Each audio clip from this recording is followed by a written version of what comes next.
नमस्कार। आज के ई लेक्चर में आपका स्वागत है। आज हम क्लासिकल स्टैटिक्स आर्टिकल को कंटिन्यू करे हुए हैं। आज मैं इसका चौथा वीडियो बना रही हूँ। आज हम थर्मोडायनेमिकल प्रोबेबिलिटी के बारे में डिस्कस करेंगे। ऊष्मागतिकीय प्रायिकता थर्मोडायनेमिकल प्रोबेबिलिटी क्या होती है? हमने कल मैक्रोस्टेट और माइक्रोस्टेट के बारे में स्टडी करा है। उसी से जुड़ा है ये कंसेप्ट थर्मोडायनेमिकल प्रोबेबिलिटी। किसी दी गई स्थूल अवस्था मैक्रो स्टेट के संगत सूक्ष्म अवस्थाओं की संख्या अवस्था की ऊष्मागतिक प्रायिकता कहलाती है। इसे W के द्वारा प्रदर्शित किया जाता है। ठीक है। माना कि n कला बिंदुओं या कणों को R सेल कोष्ठिका में इस प्रकार वितरित करना है कि प्रथम द्वितीय तृतीय कला बिंदु में क्रमशः N1, N2, N3 phase point हो, तो N कणों में N1 कणों के प्रथम सेल में व्यवस्थित करने का तरीका कितना होगा?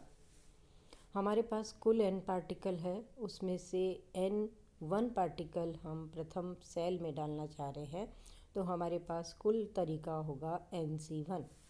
आप NC1 से परिचित है मैथमेटिक्स के कम्यूटेशन रूल्स।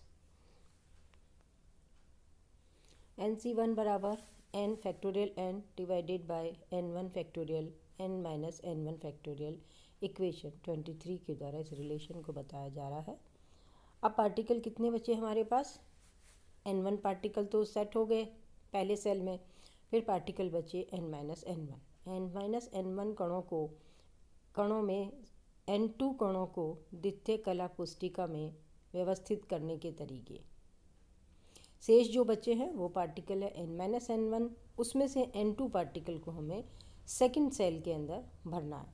तो उसके तरीके होंगे n minus n1 CN2। Definition पे आ जाइए। n minus 1 factorial n2 factorial n minus 1 n minus 2 factorial equation 24। इसी प्रकार से अब हमारे पास पार्टिकल कितने बचे हैं? n minus 1 minus n2।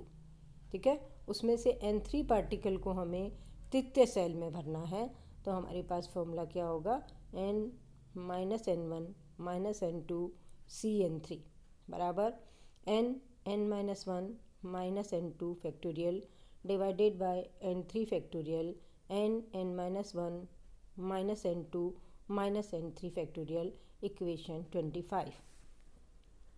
इसी प्रकार से हम जनरल बात करें, n कणों को R सेल्स में वितरित किया जा सकता है, अतः R कोष्ठिकाओं में n कणों के वितरित करने के कुल तरीके या ऊष्मागतिकीय प्रायिकता W बराबर NC1 into n minus 1 C2 into n minus 1 minus n2 CN3 and so on. इस सारी प्रॉब्लम को आप मल्टीप्लाई कर लीजिए तरीकों को, तो W बराबर आ रहा है NC1 फॉर्मूला जो है 23 से यहाँ वैल्यू सब्सिट्यूट कर दें। n माइनस 1 CN2 की वैल्यू भी सब्सिट्यूट की गई और n माइनस 1 n2 CN3 की वैल्यू भी 25 इक्वेशन से सब्सिट्यूट की गई। आप देख रहे हैं n माइनस 1 ऊपर से कैंसिल हो रहा है ऊपर नीचे, इसी तरह से n माइनस 1 माइनस n2 भी कैंसिल हो रहा है दूसरी साइड के इस टर्म से। इस तरह से ये सारी टर्म्स आपस में कैंसिल हो जाएगी।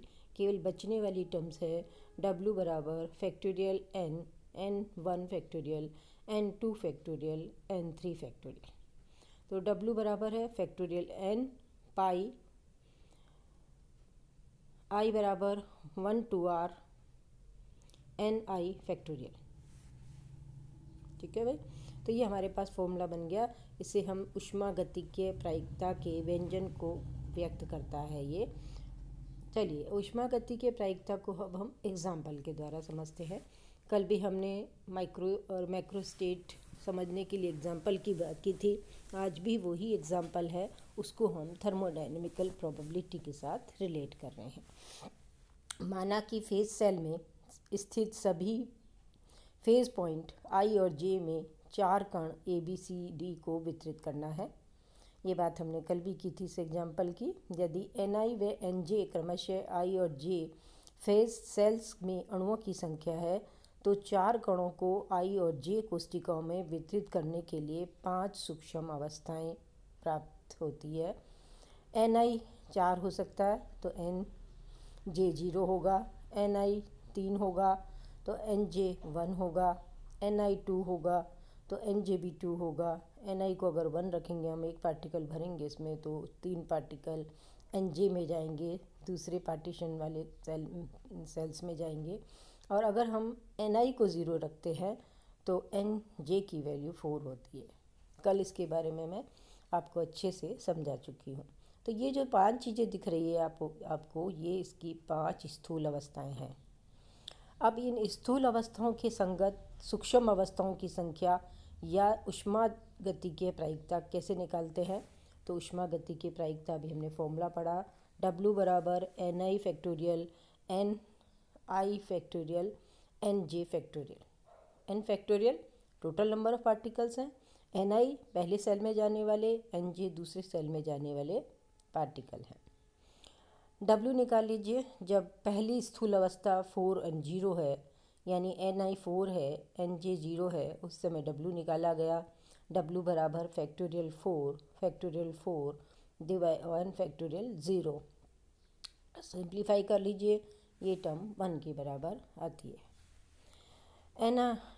W बराबर Ni 3 Nj 1 के बराबर है, तो फैक्टोरियल 4 फैक्टोरियल 3 फैक्टोरियल 1, ये टर्म आपके पास 4 के बराबर आती है। W बराबर जब Ni 2 है, Nj भी 2 है, तो फैक्टोरियल 4 फैक्टोरियल 2 फैक्टोरियल 2 यानी 6 के बराबर आती है। W थर्मोडाइनमिकल प्रोबेबिलिटी उस केस के लिए जब Ni 1 है, Nj 3 है, factorial 4 divided by factorial 1 factorial 3 के बराबर है, यानी 4 आती है। W बराबर Ni बराबर 0 Nj बराबर 0 factorial 4 divided by factorial 0 and factorial 4 1 के बराबर आती है। कल हमने ये एग्जाम्पल कंसिडर किया था और हमने ब्लैक बोर्ड पे एक टेबल बनाई थी, उसमें आपको बताया था कि ये पहली टर्म 1 के बराबर है। तब एक तरीका है इसको भरने का, इसके 4 तरीके हैं, इसके 6 तरीके हैं, इसके 4 तरीके हैं और इसके 1 तरीका है। कल ही हम बहुत अच्छे से पढ़ चुके थे, आज हमने इसको मैथ्स के फॉर्म से निकाला है। अतः 5 स्थूल अवस्थाओं के संगत सूक्ष्म अवस्थाओं की संख्या 16 प्राप्त होती है तथा अधिकतम प्रायिकता की स्थूल अवस्था वह अवस्था है जिसमें प्रत्येक कोशिका में 2 कण होते हैं। 6 तरीके हो सकते हैं यहाँ पर, तो यहाँ पर सबसे मैक्सिमम प्रायिकता है। ऊष्मागतिकीय प्रायिकता की परिभाषा के अनुसार स्थूल अवस्था के संगत सूक्ष्म अवस्थाओं की संख्या ऊष्मागतिकीय प्रायिकता को व्यक्त करती है। अतः स्थूल अवस्था Ni बराबर 2 Nj बराबर 2 के संगत ऊष्मागतिकीय प्रायिकता 6 होगी। Ni बराबर 1 Nj बराबर 3 के संगत ऊष्मागतिकीय प्रायिकता W बराबर 4 प्राप्त होती है। कोष्टिका में और एग्जाम्पल में और स्पेसिफिक किया गया, कोष्टिका में A पार्टिकल बैठा है तो J particle B C D में है। I कोष्टिका में अगर B पार्टिकल है तो A C D दूसरी कोष्टिका J कोष्टिका में है। इसी तरह से कॉम्बिनेशन बन रहा है C A B D and D A B C। इन सब में क्या है, Ni 1 के बराबर है और Nj 3 के बराबर है। तो 1 और 3, 1 पार्टिकल और 3 पार्टिकल बनने के कितने तरीके हो गए? 4 तरीके हो गए। किसी भी कोष्टिका में कला बिंदुओं या कणों के क्रम परिवर्तन से स्थूल अवस्था में परिवर्तन नहीं होता है। इस चीज़ को मैंने आपको कल भी बताया था। आइए कुछ और इम्पोर्टेंट बातें करते हैं। किसी आइसोलेटेड निकाय EWN जिसमें नियत रहते हैं के लिए ऊष्मागतिकीय प्रायिकता का निर्धारण या फेज सेल में कला बिंदुओं में अणुओं के वितरण के निम्न प्रतिबंधों के आधार पर किया जाता है। कुछ कॉन्स्टेंट्स जो हैं यहाँ पर लग रहे हैं, कुछ प्रतिबंध यहाँ पर लग रहे हैं। EWN नियत रहता है। उन आइसोलेटेड सिस्टम की बात हम कर रहे हैं। तो पहला प्रतिबंध है उस केस में कला निर्देशांक में कला बिंदुओं कोष्टिकाओं में कला बिंदु समय के साथ इधर उधर विस्थापित होते हैं। इसके फलस्वरूप कोष्टिका में की संख्या ni के मान में परिवर्तन होता है, परंतु कणों की कुल संख्या सदैव नियत रहती है। क्या देखा हमने? समेशन ni बराबर n के टोटल नंबर ऑफ पार्टिकल्स के, और ये हमेशा नियत रहती है। अगर आप इसे डिफ्रेंशिएट करना चाहें, dni बराबर dn बराबर 0, क्योंकि कोई पार्टिकल की संख्या में चेंज नहीं हो रहा है, तो इसका डिफरेंशियल या इसमें चेंज देखने पर ये टर्म 0 के बराबर आती है। ये हमारा पहला प्रतिबंध है। यहाँ d लघु परिवर्तन को व्यक्त करता है। इक्वेशन 27 हमारा पहला परिवर्तन है। विलगत निकाय के अंतर्गत आंतरिक ऊर्जा सदैव अपरिवर्तित होती है। दूसरा प्रतिबंध क्या है? विलगित आइसोलेटेड सिस्टम की इंटरनल एनर्जी E सदैव अपरिवर्तित होती है। IV कोष्ठिका में Ni कणों की कुल ऊर्जा EI Ni होती है।